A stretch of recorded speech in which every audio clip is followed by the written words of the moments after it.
Pagi semua.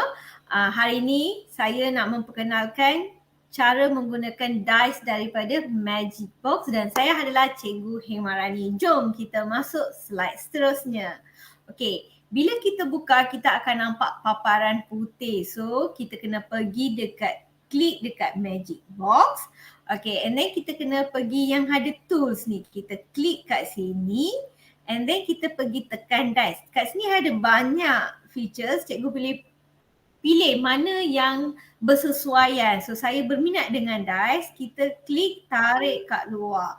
Okey, cikgu boleh nak letakkan satu ataupun letakkan dua, just tambah dua dalam satu kolam ataupun tak nak, kita kena tolak satu and then kita yang ni boleh besarkan, boleh kecilkan. So apa yang kita boleh edit dalam dice ni adalah kita pergi kat warna, kita pilihlah warna yang kita suka. So for example saya suka purple. Okay, tekan. Okay, and then kita boleh customize dia. So kita nak dot-dot macam ni ataupun kita nak tulis ABC. Ataupun kelas kita ada abu, ada babu. Okay, kita ada babu, kita ada Elisa, kita ada Foy, kita ada Chan, kita ada Danish. So ini adalah nama murid kita sebagai contoh and then kita pergi back. So nama dah ada. Bila kita klik ke atas ni, okay, nama dia ada. Okay, yang ni adalah untuk kelas yang limited. Okay, kalau katakanlah cikgu ada banyak kelas, okay, cikgu boleh doublekan and then cikgu boleh edit. Ataupun cikgu rasa tak nak, cikgu nak tukar. Okay, adakan banyak dice. Okay, as usual pergi kat sini, tekan kat sini, tekan dice, keluarkan dice. Okay, dah keluar. So edit seperti biasa and then cikgu boleh duplicate banyak. So kalau kelas kita ada 20 murid, kita boleh buat 5 ataupun kita boleh buat dalam kumpulan. Okay, kumpulan 1, kumpulan 2, kumpulan 3. Ini adalah berkaitan kepada kreativiti cikgu. Okay, ini adalah sangat basic. Cikgu boleh tengok dekat setting dia macam mana, okay, color.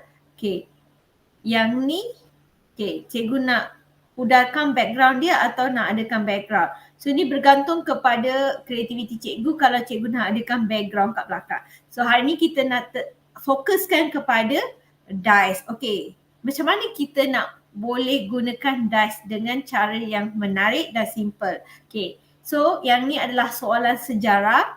So cikgu boleh pilihlah soalan-soalan yang berkaitan dengan subjek cikgu. Okay, ini sebagai contoh saya ambil general yang berkaitan dengan sejarah di mana boleh dikaitkan dengan semua pihak.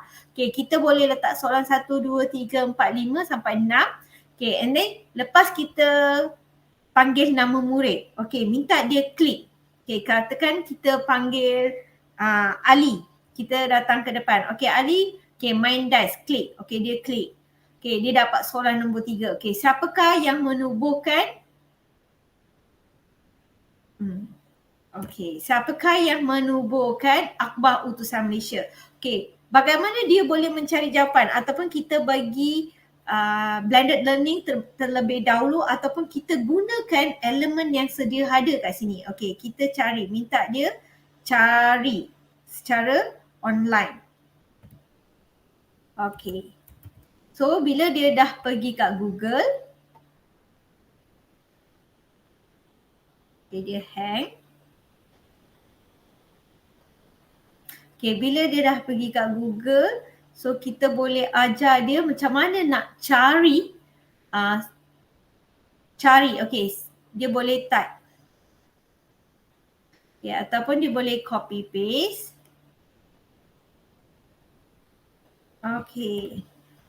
So minta dia check. So kat sini dah keluar. Okay.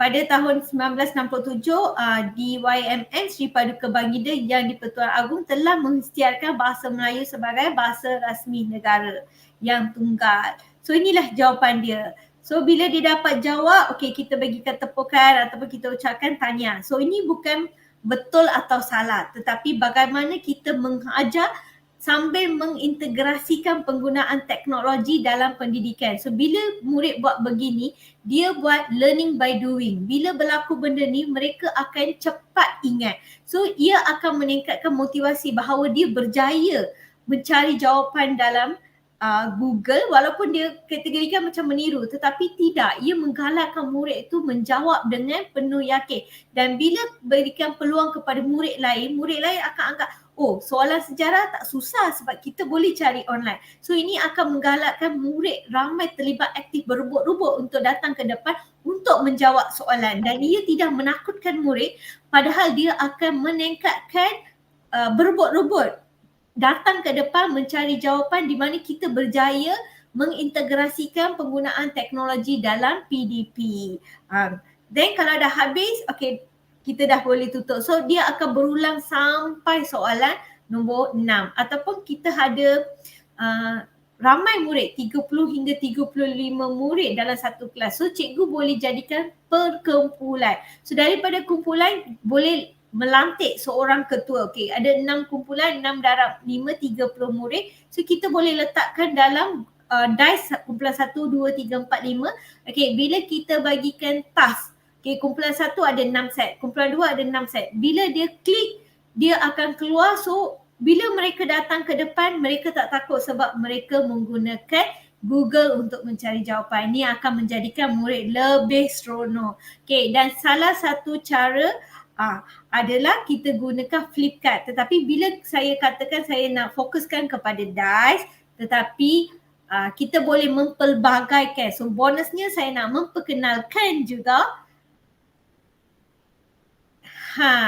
memperkenalkan flip card. Soalan yang sama juga, tetapi kita mendatangkan dengan gambar. Okey, kenali sejarah kita. Okey, siapakah yang menjadikan BM sebagai bahasa pengantar? Okey, sama juga kita boleh minta murid itu cari jawapan daripada Google untuk menjawab dan memberikan justifikasi kepada setiap jawapan yang mereka buat. So yang ni kita boleh buat group task ataupun project based learning, di mana kita berikan awal, murid boleh buat secara bootstrap and then mereka dapatkan jawapan. So siapa dapat jawapan, dia boleh klik.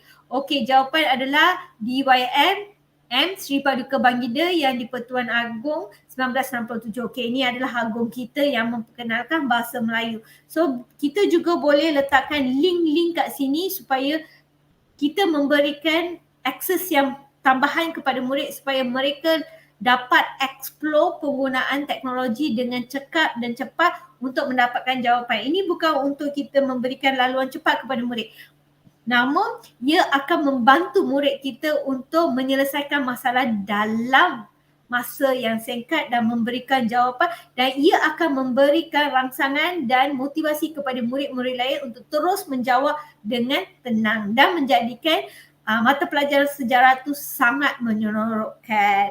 So itu sahaja daripada saya, walaupun saya nak memperkenalkan dice, tetapi saya juga memperkenalkan flip card. So ini akan memberikan satu gambaran yang besar kepada cikgu-cikgu kat sana untuk explore lagi apa yang ada dalam Magic Toolbox. Okay, itu sahaja daripada saya. Sekian, terima kasih dan jumpa lagi. Thank you.